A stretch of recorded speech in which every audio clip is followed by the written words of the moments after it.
Bon alors, patron, on parle de quoi aujourd'hui? Ben, je sais pas, ma copine m'a proposé ça. Ah, Prince of Persia. Ouais, j'ai vu qu'il y en a un qui est sorti il y a pas longtemps. Mais c'était pas un jeu PS2 à la base? Ben, pas du tout en fait. La série des Prince of Persia débute en 1989. C'est un jeu développé par Jordan Mechner sur Apple II. En effet, c'est Jordan Mechner à lui seul qui a programmé l'intégralité du code. Il s'agit d'un jeu d'action-réflexion. L'histoire y est assez simple, elle est d'ailleurs exposée durant la cinématique d'intro du jeu. Le grand vizir Jafar veut faire régner le chaos en l'absence du sultan. La seule personne qui l'empêche de mettre à exécution son plan est la fille du sultan. On a donc 1 heure pour secourir cette dernière, sinon elle sera forcée d'épouser Jafar. Le jeu sera très marquant pour son époque, notamment vis-à-vis des animations fluides et détaillées réalisées à l'aide de rotoscopie. Jordan avait filmé son frère en train de réaliser différents mouvements pour ensuite les numériser et les rendre les plus réussis possibles. En 1993, le jeu aura une suite, Prince of Persia 2 The Shadow and the Flame, qui reste dans la droite lignée de son aîné. Puis en 1999 sort Prince of Persia 3D, cette fois développé par Red Orb Entertainment sur Windows et Avalanche Software pour la version Dreamcast. Mais en raison de difficultés financières, le jeu sortira sans passer par le service qualité et sera truffé de bugs. Et c'est après qu'Ubisoft récupérera la licence et développera le jeu d'aujourd'hui. Prince of Persia Les Sables du Temps est donc un jeu d'action plateforme sorti en 2003 sur toutes les plateformes de l'époque. Il est développé par Ubisoft Montréal, le studio qui sera plus tard en charge des Assassin's Creed notamment. Le jeu s'ouvre sur une belle cinématique où le prince de Perse va nous conter son histoire. Cette histoire commence lors d'une bataille en Inde où nous devons aller dans la salle des trésors pour la piller. C'est alors qu'on peut prendre en main notre personnage accompagné du tutoriel qui va nous apprendre les principaux mouvements de notre personnage, comme sauter, courir sur les murs, escalader ou faire des sauts muraux. Et c'est précisément à ce moment-là que mes attentes se sont effondrées. Assieds-toi et laisse-moi te conter cette histoire qui est la mienne. Je n'avais jamais joué à ce jeu jusqu'alors, mais ma copine oui. Et quand je lui ai demandé ce qu'elle en pensait, ça a donné à peu près ça.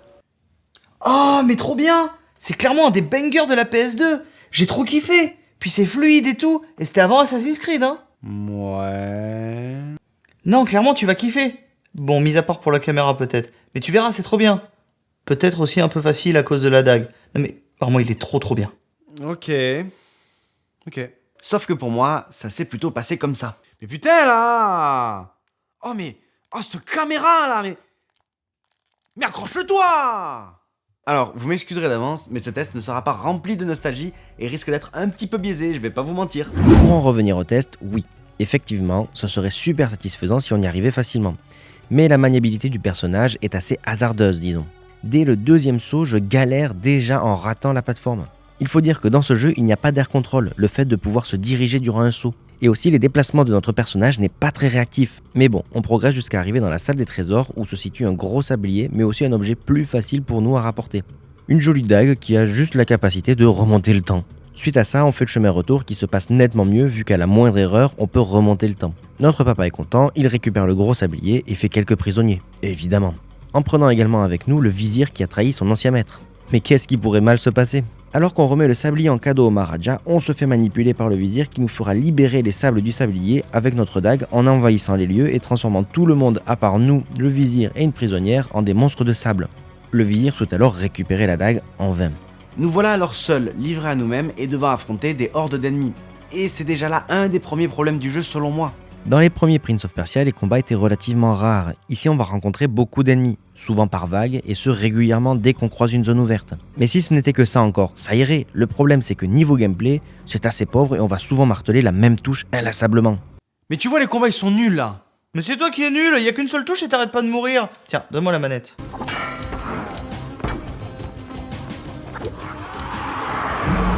Voilà. Et pour remettre le jeu dans son contexte, il y en avait plein qui avaient cette mécanique de marteler le même bouton.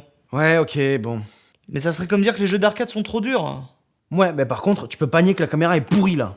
Parlons-en de la caméra. La caméra de ce jeu est horrible. Des fois, elle se bloque sans raison et impossible de la faire revenir. Et elle convulse dès qu'on est dans des endroits exigus et pourtant on est sur PS2. On ne devrait plus avoir ce genre de problème. Et puis aussi, on m'a vendu le jeu comme un jeu relativement immersif. Il manque pas un truc là peut-être ? Elle est où la musique ? Ah oui, pardon, la voilà. Merci, je suis totalement immergé maintenant. Ah mais c'est ouf ça. Dès que c'est pas un jeu Nintendo, t'es d'une mauvaise foi légendaire. Abuse pas, avoue que c'est pas la même chose que dans ton souvenir aussi là. Bon ok, c'est peut-être pas aussi fluide. Mais l'immersion tu la retrouves ailleurs.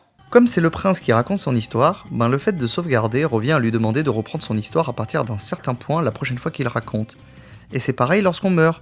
Comme il n'est pas censé être mort, il va plutôt corriger son histoire et nous corriger notre échec. Ok, ça c'est sympa et original. D'ailleurs, ces points de sauvegarde font partie de la diégèse du jeu. La prisonnière qui est en fait la princesse Farah voit elle aussi ses points de sauvegarde. Points de sauvegarde qui, lorsqu'on les prend, nous montrent par plusieurs flashs ce qui nous attend dans la suite du jeu. C'est sympa, même si avec mon niveau ça aurait dû ressembler à ça.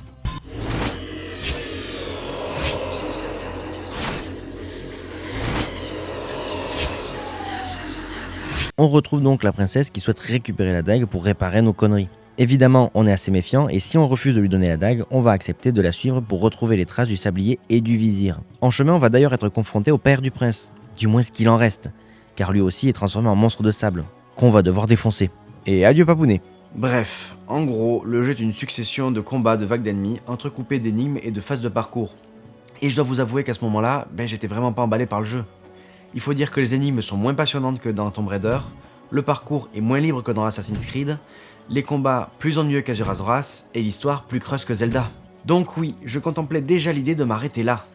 Mais les développeurs avaient prévu le coup, et pour garder l'attention du joueur, ils ont ajouté un élément essentiel au jeu. Mais qu'est-ce donc ? Un élément de gameplay, une intrigue intrigante, une meuf. Juste une meuf. Ouais, la princesse là. Elle va devenir le sex interest de notre prince. On lui parle 2-3 fois dans le jeu, et ce sont pas les dialogues les plus profonds ni même les plus agréables. Et pourtant, notre personnage va quand même trouver le moyen de s'enticher d'elle parce que... En plus, on a tué son père, détruit sa ville, massacré son peuple, pillé son palais. Je veux dire, c'est mal parti pour qu'elle accepte de... non mais allez, c'est bon, j'en ai assez vu. Oh, ça va. Ok, le scénario est pas ouf. Et alors ? Tu peux aussi apprécier le décor et les parcours. Tu parles de ça là ? Des grandes salles vides, des ruines, des fontaines littéralement partout. Et c'est quoi ? Des scies circulaires murales ? J'aurais bien aimé voir la réaction du constructeur quand l'architecte lui a présenté les plans. Bon, le roi m'a demandé de construire un palais. Ici. Sur ce terrain. De là à de là. Ça fait un beau palais, ça. Et là, on va faire une grande allée. Avec plein de pics. Qu'on va appeler la grande allée avec plein de pics. Et juste ici, un jardin. Avec des scies circulaires. Plein de scies circulaires.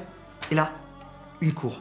Avec des fontaines. Là, là, là, là, là, là, là, là, là. Et là, un petit tas de sable. Ça va être bien. Ça va être très bien même. Bon, bien sûr, faut imaginer. Donc on continue l'aventure dans les bains, avec des pics bien sûr. On prend la grosse épée et c'est parti pour les souterrains qui nous conduisent dans cette grande salle.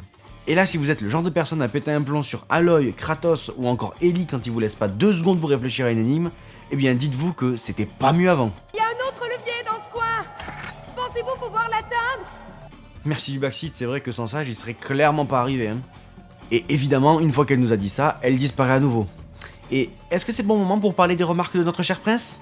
Avec les femmes, il faut montrer tout de suite qui commande. Sinon, elle vous marche sur la tête. Il suffirait que je lui prenne la main pour qu'elle me tombe dans les bras. Je pourrais l'épouser. Ça lui ferait du bien, insolente comme elle est. Au fond, c'est bien qu'une femme ait du caractère. C'est un défi. C'était une autre époque, je suppose. Non, non, hein, c'est normal pour les devs d'Ubisoft. Avançons encore jusqu'au dénouement. Je vous la fais vite fait, mais en gros... On trouve le sablier, on se fait bolos par le vizir, Farah ouvre une porte avec la formule magique, et hop la boum. On se retrouve dans les draps de la princesse, qui n'était pourtant clairement pas attirée par notre finesse d'esprit. Mais oh là là, à notre réveil, elle nous a volé nos armes. Bah, c'est normal en même temps. Attention, il y a 2 mauvaises réponses, et je te renvoie si t'en prononces une seule. Oh, ça va, hein. J'allais dire que c'est pas les armes du prince, hein. Elle fait que reprendre ce qui était à elle. C'est lui qui les avait volées à la base. Ok. Parce que c'est un arme. Ok, bon bref, heureusement, elle n'a pas pensé à partir avec l'arme ultime qui se trouvait totalement par hasard juste à côté. Bim bam boum, on tue tous les méchants, on sauve la princesse, mais elle glisse, donc on la retient avec la dague, elle nous balance sa formule magique et meurt. Oh non, trop triste. Mais pourquoi ? Il la connaît que depuis le matin même. Ah mais oui, c'est vrai. C'était ça, Enfin, elle était... C'est une meuf. Ouais. Bon, pour la faire courte, on plante la dague dans le sablier, ce qui a pour effet de nous tuer. Ah, enfin. Et ben non, ça remonte le temps, dis donc.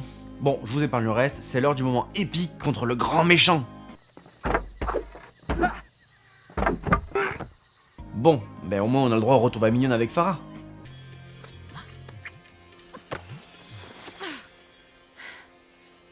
J'ai dit que j'étais reconnaissante.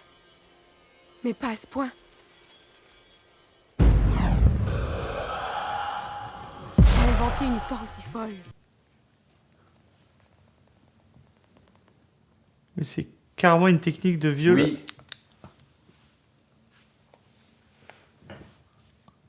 Bon, tu vois que ton jeu il est pas si ouf. Bah, je suis pas d'accord. Ok, il a vieilli, mais c'est facile de comparer avec des jeux sortis plus tard. Tu ne peux pas t'attendre à un Assassin's Creed alors qu'on assiste à la naissance même d'un genre grâce à Prince of Persia. Et puis, c'est super important de le garder dans son contexte. La PS2, elle est connue pour ses caméras infernales, les combats simplistes, etc. Mais quand je joue à ce jeu, j'ai adoré le principe de remonter dans le temps. Alors, ça peut rendre le jeu plus simple, c'est vrai, mais c'est aussi ça qui a rendu le jeu moins frustrant. Tu rates un saut, tu t'es pris un mauvais coup, pas besoin de revenir au point de sauvegarde il y a 10 minutes. Un peu de réflexion, un peu d'action, et ça donne un bon cocktail. Voilà. Ainsi s'achève mon histoire. Ouais, ok. En gros, t'étais trop nul à un jeu que ta meuf avait fait tranquille quand elle était gamine et t'as chouiné au tout du long, c'est ça? Non d'abord. En plus j'ai fini le boss de fin easy donc bon. Ouais. Et puis bref, c'est pas la morale. La morale, c'est évidemment que c'est un jeu qui aura permis de développer tant d'autres licences derrière, comme Assassin's Creed ou... Non, la morale c'est vous pouvez embrasser des meufs au hasard tant que vous pouvez contrôler le temps. Exact. Eh mais non, pas du tout.